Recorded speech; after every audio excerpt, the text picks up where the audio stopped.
தேர்தல் நெருங்க பார்த்தீங்கன்னா திமுகவின் தேர்தல் பிரச்சாரம் கவர்ச்சியை நோக்கி போயிட்டு இருக்கிறது. அதாவது திமுக என்ன சொல்றாங்கன்னா, ஒரு ஒரு சில மாதங்கள்ல இருந்து நாங்க ஏடிஎம்கே கூட எங்களுக்கு பிரச்சனை இல்லை, பாசிச பாஜகவை தான் நான் தொடர்ந்து ஏத்துக்கிட்டு வரோம். அவங்க தான் வந்து இது எங்களுக்கு எதிரி, அதாவது கொள்கை எதிரில இருந்து அனைத்திலுமே எதிரி, அதாவது தமிழன எதிரி அப்படின்னே சொல்லிட்டு வராங்க. ஆனா இந்த பக்கம் பார்த்தீங்கன்னா ஓரமா விஜய் அவர்களை எதிர்ப்பதற்காகவும் விஜய் அவர்களுக்கு எதிராக பிரச்சாரம் செய்வதற்காகவும் பார்த்தீங்கன்னா யாரு நம்ம நடிகர் நடிகைகளை இறக்கி விட்டு பார்த்தீங்கன்னா இங்க வந்து பல வேலைகளை செஞ்சுக்கிட்டு வராங்க. அதுக்கப்புறம் நம்ம உதயநிதி ஸ்டாலின் இருக்காரு பார்த்தீங்களா, அவரு வந்து எடப்பாடியார் அவர்கள் போட்டோவை காட்டி தேர்தல் பிரச்சாரம் செஞ்சுட்டு வராருங்க. இதுக்கு நம்ம அண்ணன் அழகிரியோட மகள் கைல்வெளி வந்து உதயநிதி கிளின்னு கிழிச்சிட்டாங்க. அதை பற்றியும் அதற்கப்புறம் நம்ம பிரேமலதா விஜயகாந்த் அவர்கள் வந்து திராவிட முன்னேற்ற கழகத்தோட கூட்டணி வச்சாலுமே இங்கே ஏடிஎம்கே பிஜேபி கூட்டணிக்கு சாதகமாக தான் பேசி வராங்க. அது வந்து இப்போ வைரலாக போயிட்டு இருக்கு. அந்த விஷயங்களை ஏன் பேசுனாங்க, அந்த மடையில ஏன் பேசணும், அதுக்கப்புறம் திருப்பரங்குன்றத்தில் அவங்க பேசிய விஷயங்கள் குறித்தும் இந்த வீடியோவில் பார்க்க போகிறோம். அதற்கப்புறம் ஒரு முக்கியமான விஷயங்க, எந்த அளவுக்கு கேடுகட்ட கேவலமான ஒரு ஆட்சியை நடத்துறோம், நாங்களாம் எவ்வளோ கேவலமான மனிதர்கள். அதாவது அடிக்கடி சீமன் ஒரு விஷயம் சொல்லிட்டு வருவார், இவங்கெல்லாம் வந்து தெலுங்கருக்காக தான் சப்போர்ட் பண்ணுவாங்க, தெலுங்கர் எம்எல்ஏ அப்படின்னா அவங்க அதிகமாக இருக்காங்க, தெலுங்கருக்கு தான் முக்கியத்துவம் கொடுப்பாங்க அப்படின்னு சொன்னாங்க தெரியுங்களா. இது உண்மையாக இருக்கும் போல அப்படின்றது எல்லாருமே பரவாயில்ல பேசிட்டு வந்தாங்க, முக்கியமானலாம் தெரியும் அதுதான் உண்மை அப்படின்னு சொல்லி. ஆனால் நாமக்கல்ல நடந்த அந்த நிகழ்வை பார்க்கும் பொழுது முத்துவேல் கருணாநிதி ஸ்டாலினை என்ன சொல்லி வந்து பேசலாம் அப்படின்றதும் தெரியலங்க. அந்த அளவுக்கு தீண்ட தகாத ஒரு செயலில் வந்து ஈடுபட்டார். அதை பற்றியும் இந்த வீடியோவில் முழுசாக பார்க்க போகிறோம். வாங்க வீடியோக்குள்ளே போகலாம். இதில் ஆரம்பத்திலே முத்துவேல் கருணாநிதி ஸ்டாலின் அவர்கள் வந்து நாமக்கல்ல ஒரு பெண்மணி மீது தீண்ட தகாத செயலில் ஈடுபட்ட அந்த விஷயங்களை பற்றி பார்த்து நான் நினைக்கிறேன். ஒன்றுமே இல்லைங்க, முத்துவேல் கருணாநிதி ஸ்டாலினை நொடிக்கு நொடி பார்த்தீங்கன்னா வீடியோ போடும்போது எலெக்ஷன் வந்ததுக்கப்புறம் யார்கிட்ட ஓட்டு கேட்குறாரு, மக்கள்கிட்ட தானே. அதாவது நான் ஓப்பனாகவே கேட்குறேன், தலித்தின மக்கள் இருந்து நீங்கள் மேல்மட்ட மக்கள்லாம் சொல்லிட்டு வரீங்களே, கேவலமாக ஒரு விஷயத்த வந்து ஜாதி பேரதான் சொல்லி, அந்த மாதிரி பார்த்தீங்கன்னா எல்லாத்துக்கிட்டையுமே தான் நீங்கள் கேட்குறீங்க, ஒட்டுமொத்த மக்கள் தானே கேட்குறீங்க. அப்போது மக்கள்லாம் வந்து மக்கள் குறைகளை நாங்கள் தீர்ப்போம், மக்கள் வந்து மனு செய்யலாம், அதாவது முதல்வரின் தனிப்பிரிவு கிழிக்குது, தனிப்பிரிவு அந்த அதுக்கெல்லாம் நீங்கள் மனு போடலான்னு சொல்கிறீங்கல்ல, அப்போது அதெல்லாம் நீங்கள் உங்கள் பார்வைக்கு வந்து நீங்களாம் கிழிச்சு தள்ளிட்டீங்களா அப்படின்ற ஒரு கேள்வியெல்லாம் தான் செய்யுது இந்த செயலை பார்க்கும் பொழுது. அதாவது முத்துவேல் கருணாநிதி ஸ்டாலின் அவர்கள் வந்து நாமக்கல்ல இந்த தொகுதி மறுசீரமைப்புக்கு எதிராக வந்து கருப்பு கொடி காட்டலாம் வாங்கன்னு எல்லாத்தையும் கூப்பிட்டா தெரியுங்களா, யாருமே போகல. இவர் வந்து பார்த்தீங்கன்னா பவுன்சரை ஒரு 100 பேரை வச்சுக்கிட்டு கருப்பு கொடி காமிச்சிட்டு பேசிட்டு இருந்தாரு. அப்பொழுது அங்கே ஒரு 60 வயதுக்கு மேற்பட்ட ஒரு அம்மையார் வந்து பார்த்தீங்கன்னா ஒரு பெண்மணி முதல்வர்கிட்ட எப்படியாவது ஒரு மனு கொடுப்போம், நேரடியாக சந்திக்க ஒரு வாய்ப்பு அடைச்சிருன்னு சொல்லிட்டு உள்ளே போய் மனு கொடுக்க போகிறாங்க. அதுவும் வந்து பார்த்தீங்கன்னா 60 வயதுக்கு மேலே இருக்காங்க, காலில் வேலை விழுவுறாங்க, அப்படியே ஓரமாக தள்ளி விடுறாருங்க. அப்படியே முகத்தை பார்க்கும்போது பார்த்தீங்கன்னா நீலாம் ஏன் என் பக்கத்தில் வர, உடனே நான் பார்க்கவே கூடாது அப்படின்னு தள்ளி விடுறாங்க. இதெல்லாம் பார்க்கும்போது கண்ணு குளமாயிடுச்சு, தாங்கவே முடியலன்னு வச்சுங்களேன்.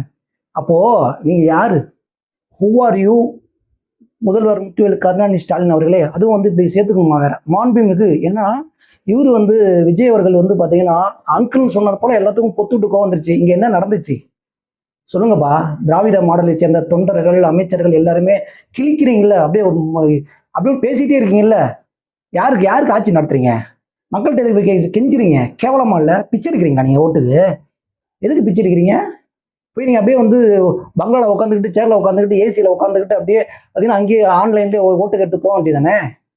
வந்து எவ்வளோ கேவலமாக நடந்திருக்கீன்றது மக்கள் பார்த்துட்டாங்க. இந்த 2026 தேர்தல் இருக்கும்போதெல்லாம் இது வந்து இறைவனாக கொடுத்த ஒரு விஷயம் நினைக்கிறேன். பதில் கிடைக்கும், இது கண்டிப்பாக பதில் கிடைக்கும். அந்த அளவுக்கு ஒரு கேவலம் நடந்துட்டீங்க. நம்ம ஆரம்பத்தில் சொன்ன மாதிரி நீங்கள் இங்கே கொடுத்த மனுவை அப்போ எங்கே போய் கொடுக்குறது, மனுவை நீதிமன்றத்துக்கு போகணுமா, இல்லை அரசியல் கொண்டு போகணுமா, இங்கே மக்களாட்சி தான் நடக்குது. இப்போ நீங்கள் தானே உங்கள் பார்வைக்கு தானே வரும், உங்கள் பார்வைக்கு வரும்னா நீங்கள் முதல்வர் தனிப்பிரிவுன்னு போட்டிருக்கீங்க, அங்கே தானே வரும். அப்போ வந்து அரசியலில் பார்த்துட்டு அதுக்கு பதில் சொல்லிட்டு போயிடுவாங்க. நீங்கள் வந்து பார்த்தீங்கன்னா இங்கே வந்து தீண்டத்தகாத ஒரு செயலில் ஈடுபடுற மாதிரி பார்த்தீங்கன்னா மக்களை வந்து அப்படியே தள்ளி விட்டு அப்படியே முகத்தை தான் மூடல. அதாவது அந்த வீடியோலாம் பார்க்க முடியலங்க. அந்த வீடியோ சமூகத்தில் அவ்வளோ தூரம் போயிட்டு இருக்குது. மக்களை நீங்களே பார்த்துங்க, நாங்களாம் மனுஷன்தாங்க. இன்னும் முத்துவேல் கருணாநிதி ஸ்டாலின் அவர்கள் அதையும் நான் உங்கள்கிட்ட கேட்டுக்கிறேன். நாங்கள் எல்லோரும் மனுஷன்தான், நாங்களும் வந்து சாப்பிட்றோம், பார்த்தீங்கன்னா ட்ரெஸ்ஸு நல்லா அணியிறோம், நாங்களாம் வந்து வேலைக்கு போகிறோம், உழைக்கிறோம், எல்லாம் பண்ணிகிட்ருக்கோம். நீங்கள் ஒரு உழைப்பும் உழைக்கிறது இல்லை, உங்கள் குடும்பம் சரி, குடும்பம் அந்தளவுக்கு வந்து பார்த்தீங்கன்னா சொத்துக்கள் எந்த அளவுக்கு சேர்த்து வச்சிருக்கீங்க, தமிழ்நாட்டை எவ்வளோ தூரம் நீங்கள் வந்து ஆக்கிரமிச்சிருக்கீங்கன்றதெல்லாம் எல்லாத்துக்குமே தெரியாது நினச்சிட்டு இருக்கீங்க. எல்லாம் தெரியும். ஆனால் நீங்கள் ஒரு முதல்வர் அப்படின்னு ஒரு காரணத்தினால தானே வந்து உங்கள்கிட்ட வந்து கேட்குறாங்க. அதற்கு நீங்கள் வந்து ஒன்றும் பண்ண வேண்டாம். அவங்கள்ட்ட வந்து நான் ஒரு பொய்யாவது அந்த மனு வாங்கிட்டு ஓகேம்மா நான் ஏதாவது பண்ணுறோமான்னு சொல்லிட்டு போயிருக்கலாம்ல. அது என்னங்க முகம் அந்த அளவுக்கு மாறுது. மக்கள் வந்து விரல் மாறிச்சுன்னா என்ன ஆகுன்றதை இந்த 2026 பார்ப்பீங்க. அதுக்கப்புறம் நம்ம உதயநிதி ஸ்டாலின் இருக்கார் பார்த்தீங்களா, இவர் இந்த வழியில தானே வந்தார். அவர் மட்டும் எப்படி வந்து கரெக்டாக நடந்துக்குவார் அப்படின்னு எதிர்பார்க்குறீங்க? ஒன்றுமே கிடையாதுங்க. என்னன்னா பிரச்சாரத்துக்கு போகிறாங்க, சரி ஓகே. நீங்கள் வந்து என்ன பண்ணணும்னா எதிர்கட்சியை சேர்ந்தவங்க இந்த மாதிரி பண்ணாங்க போனாங்கன்னு பேசுங்க, ஒன்றும் பிரச்சனை இல்லை. ஏன்னா அதெல்லாம் வந்து எல்லாரும் பேசக்கூடிய விஷயம் தான். அதுக்கப்புறம் நீங்கள் செஞ்ச விஷயத்த வந்து இங்கே பேசுறதுக்கு ஒன்றுமே இல்லை. ஏன்னா எடப்பாடியார் வர தாக்குறது தவிர எதுவுமே கிடையாது. அது வரைக்கும் ஓகே. அவர் வந்து ஜெயலலிதா அம்மையார் கூட கைகிட்டு நின்றது, காலில் விழுந்த விஷயம், இந்த மாதிரி ஒரு ஃபோட்டோஸ்லாம் எடுத்துக்கிட்டு காமிச்சுக்கிட்டு நக்கலாக சிரிக்கிறது, இதெல்லாம் வச்சுட்டு பிரச்சாரம் செய்கிறத பார்த்துட்டு நிறைய பேர் வந்து டென்ஷன் ஆனாங்க. எடப்பாடியார் அவர்களும் அவ்வளோதான் மரியாதை, பால் டயல் டப்பா அப்படின்லாம் சொல்லி பேசியிருக்காரு. இருந்தாலுமே அவர் வந்து மாண்பா ஒரு விஷயத்த பேசி பார்த்தீங்கன்னா, இதுக்கு மேலே நீ போனால் நானும் போவேன்ற ஒரு விஷயத்த சொல்லிட்டு எடப்பாடி அவர்கள் நிப்பாட்டிட்டாரு. ஆனால் இங்கே அதே குடும்பத்தை சேர்ந்த அழகிரி இருக்காரு பார்த்தீங்களா, அவங்க மகள் கைல்விலேயே உதயநிதியை கழுவி ஊத்திருச்சு. இதே கருணாநிதி இருந்திருந்தால் இந்த செயலில் ஈடுபட்டிருப்பாரா, இல்லை இந்த செயலில் ஈடுபட்டவங்கள சும்மா விட்டுருப்பாரான்னு கேட்டாங்க. அவர் வந்து இப்பெல்லாம் வந்து பார்த்தீங்கன்னா பொது விஷயத்தில் நடக்கும்பொழுது அவர் கேட்பாரு, இப்பெல்லாம் நடந்துக்கூடாது அநாகரிகமெல்லாம் சொல்லுவார். ஆனால் பின்னாடி உள்குத்துவெல்லாம் பயங்கரம் பண்ணியிருக்காரு, அது வேற விஷயம்.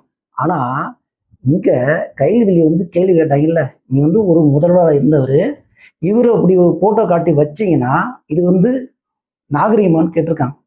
அதுக்கப்புறம் இங்கே இவங்க இருக்காங்க பாரு, கனிமொழி, அவங்க என்ன சொல்கிறாங்கன்னா, எங்களை எதிர்த்தவர்களுக்கு எதிராக நாங்கள் வந்து மலரோடை வைத்தோம்னு சொல்லியிருக்காங்க. இப்படிலாம் நீங்கள் பேசுகிறத ஏன் யார் ஸ்டாலின் அவர்கள் வந்து பார்வைக்கு போகல, ஏன் கண்டிகள் அப்படின்ற ஒரு விஷயத்த வச்சு கிளின்னு, அதாவது கைல்வெளிக்கு அண்ணன் உதயநிதி ஸ்டாலின் கிழிச்சிருக்காங்க. அந்த விஷயத்தில் நம்ம சொல்ல முடியல.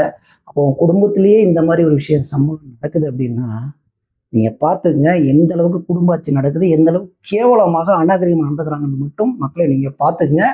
இதில் வந்து ஏடிஎம்கே சார்ந்தவங்களாம், அதாவது தொண்டர்கள் ஒரு கண்டனம் தெரிவிச்சிருக்காங்க. அது என்னன்னு பார்த்தீங்கன்னா, அதாவது கருணாநிதி குடும்பத்தோட ஃபோட்டோவை எடுத்து நாங்கள் ஆன்லைனில் விட்டு ஒவ்வொரு பிரச்சாரத்தையும் கொண்டு போய் சேர்த்தோம் அப்படின்னா டாராக கிழிஞ்சு போயிருன்னு சொல்லி கண்டனம் தெரிவிச்சிருக்கிறாங்க. இதை கொஞ்சம் கருணாநிதி ஸ்டாலினும் உதயநிதி ஸ்டாலின் மெயினாக உதயநிதி ஸ்டாலின் மைண்டில் வச்சுட்டாருன்னா ரொம்ப நல்லா இருக்குன்னு நினைக்கிறேன்.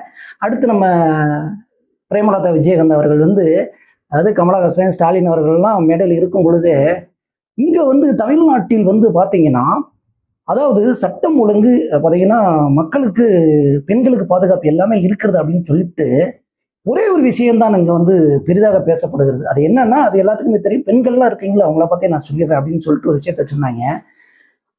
கற்பழிப்பு நடக்கிறது, பெண்களுக்கு பாதுகாப்பு இல்லை, மது போதை வந்து அதிகமாக இருக்குன்னு சொல்லிவிட்டாங்க. அங்கே பார்த்தா முத்துவேல் கருணாநிதி ஸ்டாலினுக்கு முகம் சுருங்கி போச்சு.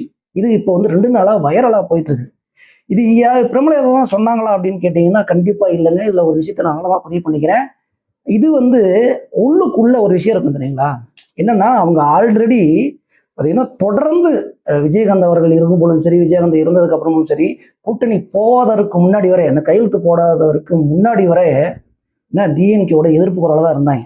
அது ஒரு விஷயம். அதுக்கப்புறம் அண்ணன் விஜயகாந்த் வந்து உள்ள இருந்து பூந்து பேசிட்டாருங்க. இதுதான் உண்மை. நீங்கள் எத்தனை நாள் நீங்கள் வந்து அப்படியே உள்ள அடக்கி வச்சுட்டு முடியும். அண்ணன் வந்து எட்டி பார்த்துட்டு போயிட்டாரு. விஜயகாந்த் அவர்கள் வந்து பேசி, நீ வந்து கூட்டணி வச்சாலும் உன்னை சும்மா விட மாட்டேன்னு சொல்லிட்டு வந்து பேசுன மாதிரி தான் எனக்கு தோணுதுன்னு வச்சுங்களேன். பேசிவிட்டு இப்போ இல்லை, இப்போ அப்படி இல்லை, நான் வந்து முத்துவேல் கருணாநிதி ஸ்டாலின் அவர்கள் வந்து நான் போகும்போதெல்லாம் பாதுகாப்பாக தான் இருந்தார், எங்களுக்கு அவ்வளோ பாதுகாப்பு கொடுத்து பார்த்தீங்கன்னா பவுன்சரோட கூப்பிட்டு போனாங்க வந்தாங்க, அண்ணன் கமலஹாசன் அவர்கள் இருந்தார் அப்படின்லாம் சொல்கிறாங்க. நாமக்கல்ல அப்படியே பாருங்களேன் மேடம், நாமக்கல்ல உங்கள் வயசோட கொஞ்சம் அதிகமாக தான் நினைக்கிறேன், எவ்வளோ கேவலம் நடந்துட்டு பாருங்கள் மேடம். ஆனால் நீங்கள் உண்மையை பேசிவிட்டு திருப்பி மாற்றினு சொன்னால் தமிழ்நாட்டு மக்கள் கூமட்டம் இல்லை. இதில் அன்புமணி ராமதாஸ் அவர்கள் வந்து சூப்பராக ஒரு விஷயத்தை சொல்லிட்டாங்க. நீங்கள் எங்கே இருந்தாலும் என்ன பண்ணினாலுமே உண்மையை தான் பேசுவாங்க. அதாவது ஏடிஎம்கேக்கு பிஜேபிக்கு கூட்டணி கட்சிக்கு ஆதரவாக பேசிவிட்டார் பிரேமலதா அவர்கள், நன்றின்னு சொல்லிட்டார். இதைத்தான் ஒட்டுமொத்த தமிழ்நாட்டு மக்களும் சொல்கிறாங்க. ஏன்னா விஜயகாந்த் அவர்கள் பேசியதை தான் நான் நினைக்கிறேன். ஏன்னா உள்ளுக்குள்ள எப்படி இருந்தாலும் நீ உங்கள் கணவர் தானே, எங்களோட அண்ணன் தானே, அவர் தான் பேசியிருக்காரு, நீங்கள் கூட பேசலை. ஏன்னா குழம்பி போயிருக்காங்க. நம்ம தான் பேசணுமா, இல்லை எப்போ அந்த வார்த்தையை விட்டோம், இப்படி விடலாமா? நம்ம எந்த அளவுக்கு அரசியல் புரிதலோட இருந்தோம், அப்படி இப்படியெல்லாம் நம்ம ப்ரிப்பேர் பண்ணி பேசிட்டு ஜெயலலிதா மாதிரி பேசலாம்னு முயற்சி செஞ்சோம், கடைசியில் உளறிட்ட மாட்டுக்கு அப்படின்னு நினைச்சிருக்காங்க. கிடையவே கிடையாது. அண்ணன் விஜயகாந்த் அவர்கள் உங்கள் ரூபத்தில் உள்ள பேசிட்டு அடிச்சு நவுத்திட்டு போயிட்டாரு. எலெக்ஷன் 4 நாள் இருக்கும்போது சூப்பரான ஒரு சம்பவத்தை பிரேமலதா விஜயகாந்த் பண்ணிட்டு போயிட்டாங்க. இதுல இன்னொரு விஷயம் என்னன்னா, திருப்பரங்குன்றத்தில் பிரச்சாரம் செய்யும்போது திருப்பரங்குன்றத்தில் தீபம் ஏற்றப்படும் அப்படின்னு சொல்லிட்டாங்க. எப்பா அங்க எவ்வளவு பிரச்சனை நடந்தது தீபம் ஏற்றக்கூடாதுன்னு சொல்லி. பார்த்தீங்கன்னா கோர்ட்ல எந்த அளவு வழக்கெல்லாம் போச்சு, அங்கே எவ்வளோ பிரச்சனை நடந்தது. கருணாநிதி ஸ்டாலின் அவர்களும் பார்த்தீங்கன்னா டோட்டலாக லாக்டவுன் போட்ட மாதிரி பார்த்தீங்கன்னா சுற்றி வளைச்சிட்டாரு, யாருமே போக முடியல. இந்த சம்பவங்கள்லாம் பிரேமலதா அவர்கள் பார்த்தாங்க என்னன்னு தெரியல. ஆனால் தீபம் ஏற்றப்படும் சொல்லிட்டாங்க. அவங்க நாக்கில் இப்பயும் அண்ணன் விஜயகாந்த் வந்துட்டு போயிட்டா நம்ம நினச்சிக்குவோம், இதுவும் நடக்கும் அப்படின்னு நினச்சிக்குவோம். எப்படியோ ஒரு விஷயத்தில் நீங்கள் கூட்டணி வச்சு பார்த்தீங்கன்னா பல விஷயங்கள் காசு பணம் துட்டு மணி எல்லாம் நடந்தாலுமே இங்கே ஏடிஎம்கேக்கு சாதமாக நீங்கள் பேசிய விஷயங்களை நாங்கள் வரவேற்கிறோம். சூப்பரான ஒரு சம்பவம் பண்ணீங்க மேடம், நன்றி மேடம். இதில் அடுத்ததாக பார்த்தீங்கன்னா முக்கியமான ஒரு விஷயம்னு வச்சுக்கோங்க, வீடியோட இறுதி பக்கத்துக்கு வந்தாலுமே முக்கியமான ஒரு விஷயத்தை நம்ம பேச போகிறோம். ஏன்னா இது கருணாநிதி காலத்திலிருந்தே இது நடந்த விஷயம். ஏன்னா நடிகர்களை வைத்து தான் இங்கே பார்த்தீங்கன்னா ஓட்டுகளை, அதாவது ரஜினிகாந்தெல்லாம் பயன்படுத்தி பார்த்தீங்கன்னா ஒரு கூட்டத்தெல்லாம் போட்டு ஒரு விஷயங்கள்லாம் பண்ணுவார் அடிக்கடி. யார் நம்ம கருணாநிதி அவர்கள் எலெக்ஷன் வந்துட்டாவே போதும்னு வச்சுங்களேன், அந்த ஒரு வருட காலத்தில் பார்த்தீங்கன்னா நிறைய பாராட்டு விழாக்கள், அந்த விழாக்கள் இந்த விழாக்கள்னு சொல்லிட்டு இறக்கி வைக்கிறது. அதுக்கப்புறம் ரஜினிகாந்த் அவர்களிடம் பேசின வீடியோ ஆடியோ இந்த விஷயங்கள் எல்லாம் பரவ ஆரம்பிச்சிடும். மற்ற நடிகர்களோட பேசின விஷயங்கள் இதெல்லாம் வந்துடும். தேர்தல் பிரச்சாரத்துக்கு நடிகர்களை இறக்கி விடுவாங்க. ஆனால் இந்த தடவை அதே விஷயங்களை ஒரு எலெக்ஷனுக்கு 10 நாள் இருக்கும்போது பண்ணிட்டாங்க வச்சுங்களேன். பார்த்தீங்கன்னா இதில் பிரகாஷ்ராஜ், சத்யராஜ் மகள், அதுக்கப்புறம் பார்த்தீங்கன்னா நம்ம கமல், எப்பயும் போல கமல், அவங்க எல்லாமே பேச ஆரம்பிச்சிட்டாங்க. இந்த தேர்தல் பிரச்சாரத்தில் இந்த நடிகர்கள் பேசுனதெல்லாம் கேட்கும்போது எவ்வளோ கேவலமான விஷயம் இருக்குது. நீங்கள் பேசுங்கப்பா, ஒன்றும் பிரச்சனை இல்லை. ஆனால் எப்படின்னா மாற்றி பேசுனீங்கன்னா அது அந்த காலம் கருணாநிதி காலத்தில் மக்கள்லாம் ஏதோ கூமுட்டே இருந்தாங்க. இப்போல்லாம் ஆன்லைனில் நீங்கள் என்ன பேசுகிறீங்க, மூச்சு விட்டாலே அடுத்த நிமிஷம் வீடியோ வந்துடுது, நாங்கள் பார்த்து விடுவோம், அடுத்து கல்வி ஊற்றப்படும். இப்படி தான் கல்வி ஊற்றிக்கிட்டே இருப்போம்னு வச்சுங்களேன். அப்படி இருக்கும் பொழுது இன்னொரு விஷயத்தை நான் சொல்லிக்கிறேன். என்னென்னா, நான் பிஜேபி கொஞ்சம் எதிராக நடந்தேன்னு வச்சுங்களேன். ஏன்னா அவங்க செய்கிற விஷயங்களை, நிறைய விஷயங்கள் பாராட்டம் செஞ்சுருக்கோம், வீடியோவும் போட்டிருக்கிறோம். ஆனால் அந்த பாசிச எதிராகவும் சில விஷயங்கள்ல நமக்கும் முரண்பாடு இருக்கு. ஆனால் இந்த திராவிட மாடல் பண்ற இந்த அட்டகாசனம் பார்க்கும்போது பிஜேபிக்கு ஆதரவு கொடுத்தே ஆகணும் அப்படின்னு நமக்கே தோண வச்சுட்டாங்க வச்சுங்களேன். ஏன்னா இந்த முத்துவேல் கருணாநிதி ஸ்டாலின் அவர்கள் அப்படியே அந்த பின்மணி அப்படியே தீண்டத்தகாதவர்களை தள்ளி விட்டு போனாங்க பார்த்தீங்களா. இந்த பக்கம் அப்படியே திரும்ப வச்சுங்களேன், மோடி காலில் போய் நமஸ்காரமாக விழுகிறாருங்க, குழந்தைகள்லாம் கையை கொடுக்குறாருங்க. இதே தான் எடப்பாடி அவர்களும் ஃபாலோ பண்ணுறாங்க, விஜய் அவர்கள் ஃபாலோ பண்ணுறாங்க, ஒட்டுமொத்த எல்லாருமே ஃபாலோ பண்ணுறாங்க. ஆனால் இங்கே நாகரிகமே கிடையாது. அதனாலே சொல்கிறேன், இவங்கெல்லாம் பேசின விஷயங்களை லைட்டாக சொல்லிட்டு போயிடும். வீடியோ வர லென்த்தாக போயிட்டு இருக்குது. என்னன்னு பார்த்தீங்கன்னா, இந்த பிரகாஷ்ராஜ் என்ன சொல்கிறாருன்னா, அதாவது முத்துவேல் கருணாநிதி ஸ்டாலின் ஆரம்பத்தில் நம்ம சொன்ன மாதிரி நாங்கள் இங்கே எடப்பாடியாரை கூட எதுக்கல, மேலிடம் பிஜேபி எதுக்குறோம், பாசிசத்தை எதுக்குறோம், தமிழினத்துக்கு எதிரானவர்களை நாங்கள் எதிர்க்கோம் அப்படின்னு சொல்லி நம்ம ஆல்ரெடி சொல்லியிருந்தோம் பார்த்தீங்களா. அதெல்லாம் கூட்டிட்டு இங்கே பார்த்தீங்கன்னா நடிகைகள்லாம் விஜய்க்கு எதிராகவே பேசு. ஏன்னா இப்போ எடப்பாடியாரெல்லாம் பிரச்சனை கிடையாதுங்க, விஜய் சம்பவம் பண்ணிட்டாரு, அதான் உண்மை. விஜயால் டிஎம்கே அட்டி செம்ம அட்டி வாங்க போகுது 2026. அது முத்துவேல் கருணாநிதி ஸ்டாலின் அவர்களுக்கு நல்லாவே தெரியும். இந்த அடி விழுந்தனால எப்படியாவது இறுதி நேரத்திலேயாவது, அது லாஸ்ட் நேரத்திலேயாவது பார்த்தீங்கன்னா எப்படியாவது விஜய் வச்சு செய்கிறான்னு சொல்லி பிரகாஷ்ராஜ், இந்த சத்யராஜ், இந்த பக்கம் கமலஹாசன் இவர்கள் எல்லாம் பார்த்தீங்கன்னா ஒரு பக்கம் வேற மாதிரி பிரச்சாரம் செய்கிறாங்க. இதில் பிரகாஷ்ராஜ் என்ன பண்ணிட்டாருன்னா, நடிகர்கள் நாட்டை அலையக்கூடாது, பார்த்தீங்கன்னா விசில தொண்டை வரைக்கும் வச்சு விசில் வேணா அடி, ஆனால் நாட்டை அழக்கூடாது. என்ன மாதிரி நீ பேசியிருக்கிய அரசியலை பற்றி அப்படிலாம் கேட்குறாரு. நீ யார் முதல்ல? நீ ஒரு நடிகன் தானே, ஒன்றே அப்போ இறக்கி விட்டு பிரச்சாரத்தை பேச சொன்னாங்க. நீ என்ன பண்ண, நீ மக்களுக்கு என்ன பண்ண, நீ மக்களுக்கு முதல்ல என்ன பண்ணாது விஜய் அப்படின்லாம் கேட்குறாங்க. நீ என்ன பண்ணி கிழிச்ச? நீ பேசுறிய வெக்கமில்லாத இந்த திராவிட மாடலோட அடிமையை பேசிட்டு இருக்கிய. மக்கள் விஜய் பற்றி பேசுகிற தகுதி இருக்கா? ஒரே ஒரு தகுதி தான் வேணும். இங்கே அரசியல் அனுபவம் வேணும். ஏன் அனுபவத்தில் பாதி இருக்கா அப்படின்னு கேட்குற. ஒரு அனுபவம் தேவையில்லை, நல்லது செய்யணும் என்ன இருந்தால் போதும். யார் வேணா அரசியலுக்கு வரலாம். மிஸ்டர் பிரகாஷ்ராஜ் ஒன் சோழி பழிக்காது. அதுக்கப்புறம் இங்கே சத்யராஜ் வரும். சத்யராஜ் என்ன பண்ணுறாருன்னா, அவரும் தலைவா படத்தில் நடிச்சிருந்தாப்புல, அது உங்களுக்கு எல்லாத்துக்குமே தெரியும். தலைவா படம் ரிலீஸ் ஆகாதப்போ போய் ஜெயலலிதா மார்கிட்ட போய் கை கட்டினதெல்லாம் தெரியாதா? ஜெயலலிதா இறந்தப்பெல்லாம் பேசியிருப்பாரா அப்படின்னு கேட்டீங்களே. ஜெயலலிதா இறந்தா பேச முடியாதுன்றது ஒரு பக்கம் இருக்கட்டும், உங்க முத்துவேல் கருணாநிதி ஸ்டாலின் முன்னாடி கிளிக்கிறாருல்ல, தீய சக்தி, எனக்கு எதிரான எனக்கு எதிரியே நீங்க தான் அப்படின்னு சொல்லி கிளிகளும் கிளிக்கிறாரே. என்ன சித்திராஜ் அவர்களே, உங்க மகளையும் ஒரு பக்கம் விட்டுட்டு பேச விட்டுட்டீங்க, நீங்களும் ஒரு பக்கம் பேசிட்டீங்க. உங்களால பேசக்கூட முடியல. உங்களெல்லாம் மறந்து ரொம்ப நாள் ஆயிடுச்சு. நீங்க என்னதான் பேசினா எடுபடாது. விஜய் வந்து சம்பவம் பண்ண போறாரு, வெயிட் பண்ணுங்க. அதுக்கப்புறம் நிறைய நடிகர்களை வச்சு தான் பேசிட்டு இருக்காங்க. அவங்கள பத்தி நம்ம சொல்லிட்டே இருக்க முடியாது வச்சுங்களேன். அடுத்து வந்து பார்த்தீங்கன்னா நம்ம கமலஹாசன் பார்த்தீங்களா, இவர் தாங்க ஒரு முக்கியமான வசந்த டயலாக் சொல்லிவிட்டாருங்க. இதாங்க தாங்கவே முடியல. என்னன்னா இந்த சேகர் பாபுன்னு ஒருத்தர் பார்த்தீங்களா, அறநிலைத்துறை அமைச்சர். இந்த சேகர் பாபு நினைச்சா தான் நமக்கு வந்து மேயர் பீரியட் டப்புன்னு ஞாபகம் வந்துருது. அதுவும் பேசாமல் இருக்க முடியல. பேரை மட்டும் சொல்லிட்டு அப்படியே போயிடும் வச்சுங்களேன். இந்த சேகர் பாபு தொகுதியில் போய் பிரச்சாரம் பண்ணும்போது ஒரு விஷயத்த சொல்லிவிட்டாருங்க. என்னன்னா, இங்க நீங்கள் வாக்களிப்பதற்கு திமுக சேர்ந்தவர்களா இருக்க தேவையில்லை, அறிவாளியாக இருந்தா போதும், கண்டிப்பா திமுக தான் ஓட்டு போடுங்கன்ட்டாரு. அப்படியா?